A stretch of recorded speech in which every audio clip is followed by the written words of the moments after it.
ready. Alright, Brenda, how old are you? 55, and I'll be 56 in a couple of days. Where are you from? Originally, I'm from Floyd County, McDowell, High-Hat, Price area. What was it like growing up there? I guess like every other normal person's childhood. Lived in a holler up on a hill. Kids got together at the mouth of the holler and played together. I don't know. I preferred to read a lot, so I guess I missed out on maybe some of the outdoor things by staying inside and reading. Did you have any brothers or sisters? 2 brothers, 2 sisters. What was it like growing up with them?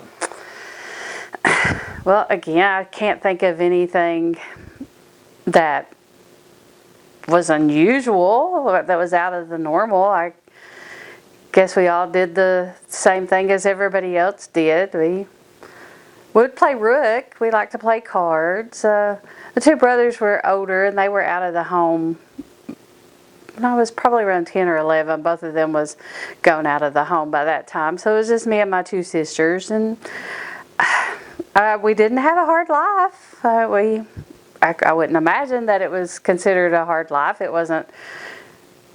We didn't have money, but we had what we needed. What did your parents do? My mom was home most of the time. She stayed home, and then my dad worked around in the co-industry in one thing or another, just different aspects of the co-industry. So when did you move away? Or did you move away? Oh, when I was 20, I don't know. No, I don't know. Sometime in my 20s, I moved to Columbus, Ohio for 2 years and lived there and worked there. What was that like, being away from home? Well, I had family that lived there, so it wasn't like I was really that far away from home, and had a good vehicle, so I could come home anytime that I wanted. Was that something here in the mountains that's pretty important, is having reliable transportation? Oh, absolutely. If you don't have transportation, then you are not able to do much of anything. That leads me into the type of work you did.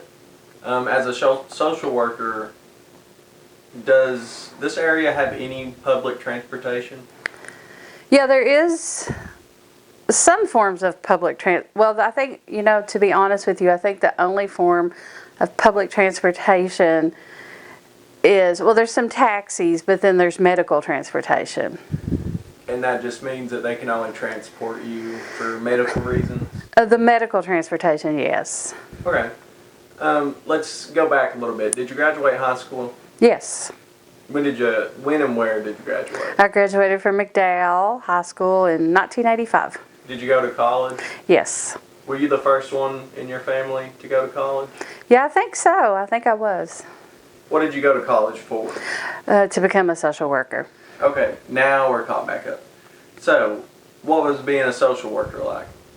In this area specifically, in eastern Kentucky? Well, I don't know. I did many different roles in the social work field.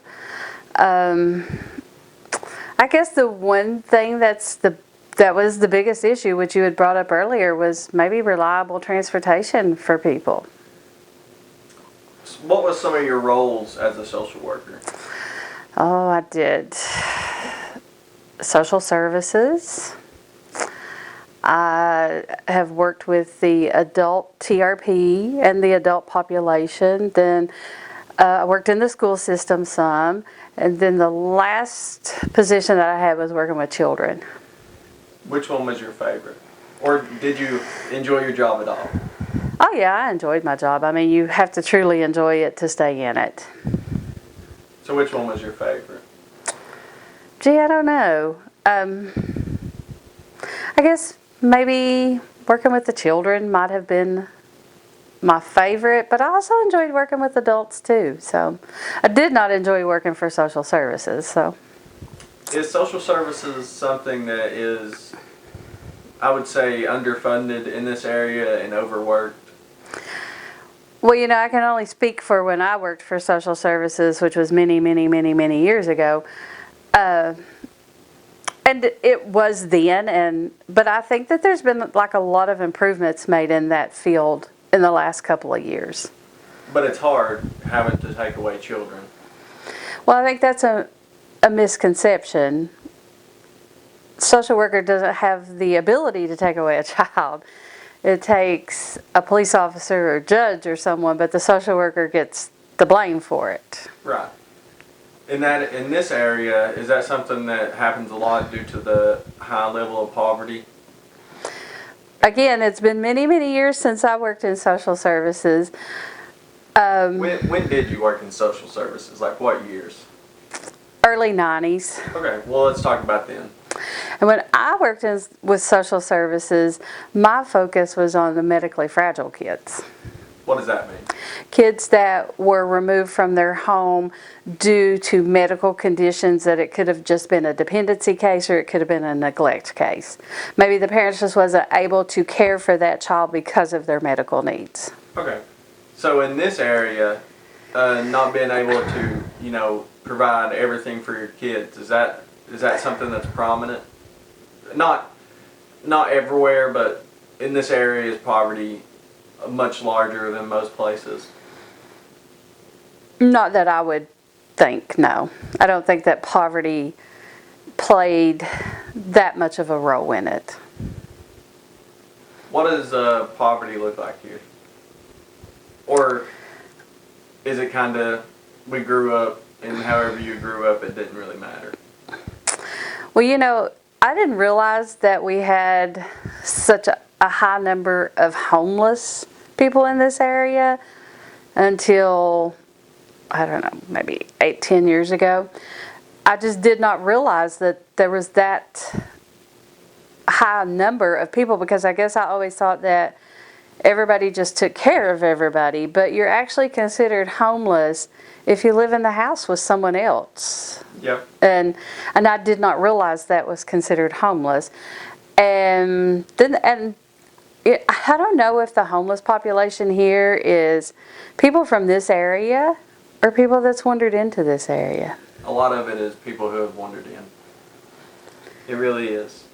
I could see, like I know where some of the homeless camps are, and very few times have I seen people come out of those homeless camps that I actually recognize as being from here. Yeah. In your field of social work, did you ever work with anybody in the drug population?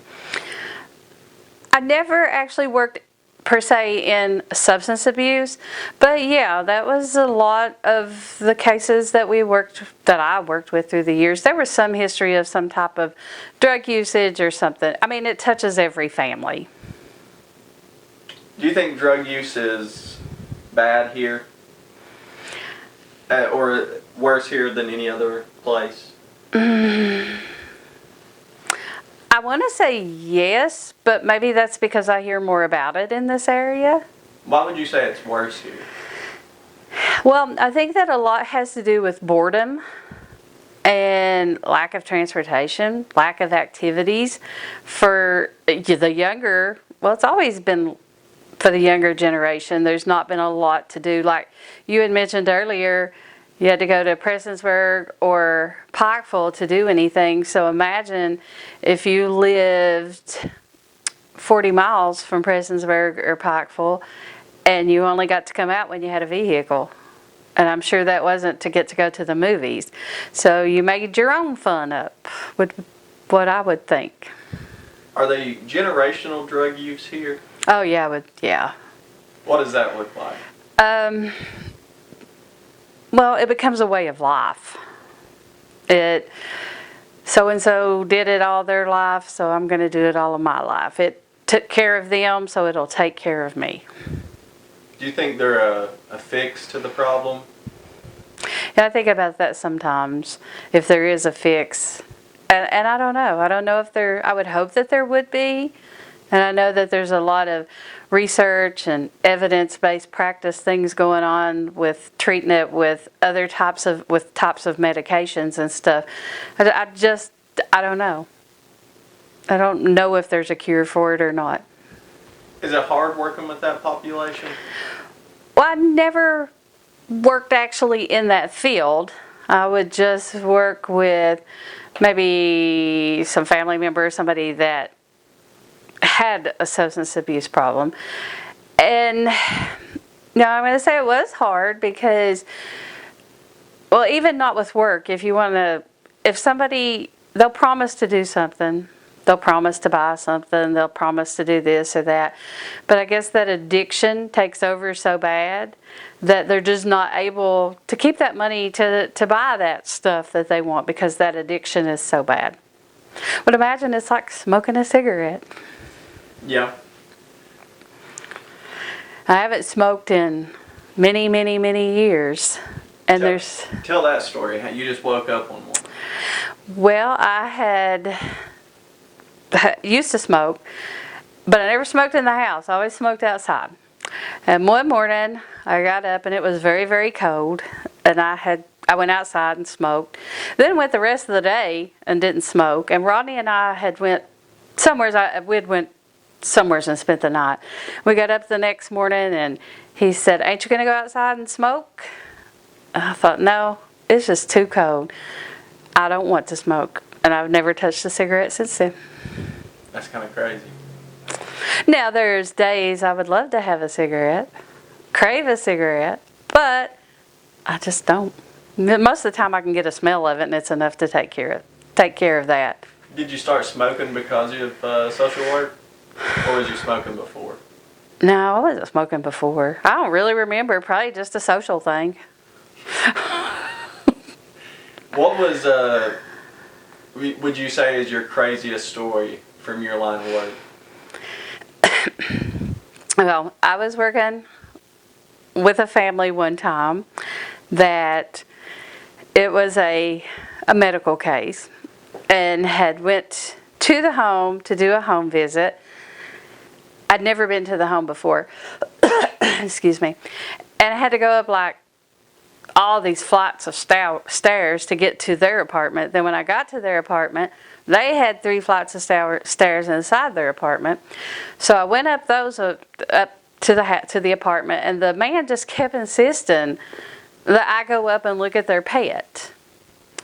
So I'm like, okay, I'll go look at your pet. So we go up another set of stairs, and there is this huge snake. I mean, biggest snake I've ever seen in my whole entire life, in a cage with cinder blocks, with a piece of tin and cinder blocks on top of it.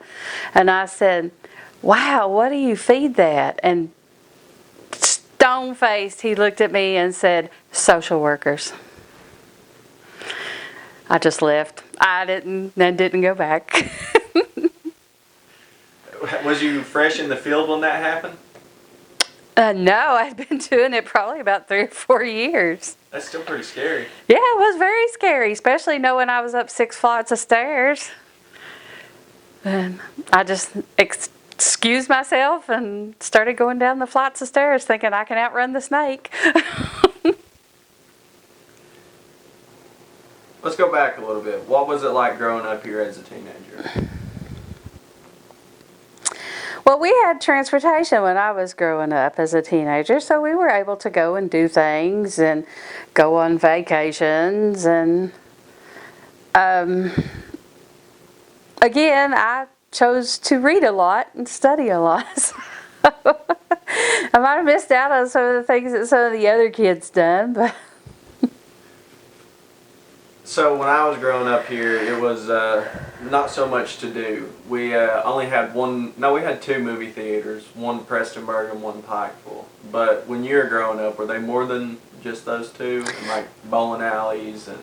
When I was younger, I'm really young, there was a theater in Wheelwright and there was a theater in Drift.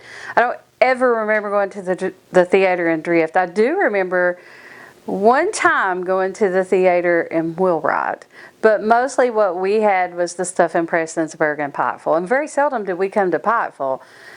Most of our time was in Prestonsburg. What was high school like? Did you know when you were in high school that you were going to college? Was that... I think I'd already planned that was what I was going to do, was to go to college.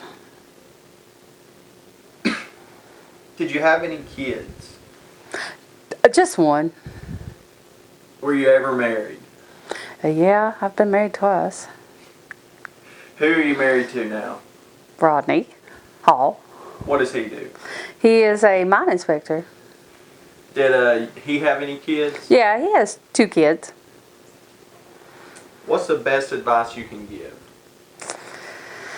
To who? Anyone. Stay true to what you believe in. Alrighty. Thank you.